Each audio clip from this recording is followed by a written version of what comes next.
Right, let's talk about this now with Sam Crosby, Caroline Marcus, Senator Matt Canavan. They've all got plenty to say and lots of issues on top of the most obvious to get to, so we'll bounce around a few different things here. Firstly, let's talk about what's happening in Sydney right now. It is a disgrace that Jewish people were not able to go freely to the Opera House to be able to mourn their dead of the past few days. Why? Because protesters decided to go there, of which they are currently burning Israeli flags, and police have told Jewish members of the Australian community not to turn up there for fear of confrontation. This was after, earlier in the day, there was a protest a little further up in the city from people who, in part, were celebrating what has happened in the past couple of days, which of course is disgusting and disgraceful in every possible way. Sam, quickly here, and I want to say to everyone, if we can, try to keep it tight so we can bounce around as long as possible.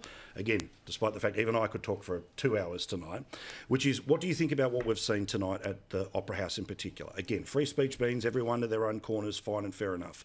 But tonight, the Opera House was supposed to be for one thing and one thing only, and that was for Israel to mourn its dead. Well, it's a tragedy, isn't it? I mean, you hear the people speaking through the megaphones in Lakemba, and I haven't heard at the Opera House, but certainly at Lakemba, and you hear them saying, I've got joy in my heart looking at the news from the Middle East. Madness. Hundreds of people are dead, thousands of people are injured. They've got joy in their heart, sitting in the comfort of Sydney, Australia. I mean, it's just horrible.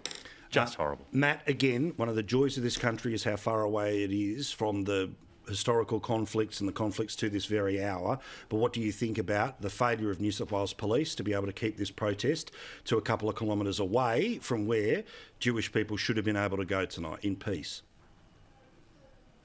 Well, I think that needs to be looked at, Paul. Look, we're a free country and there's always going to be idiots in a free country, and this is absolutely outrageous behaviour. But surely more could have been done here to separate groups, as sometimes are done at these kinds of events. And look, the other thing I'd like to see here tomorrow is we have to see the leadership of Australia's Muslim communities condemn this behaviour. As I say, there's always going to be bad elements within any group.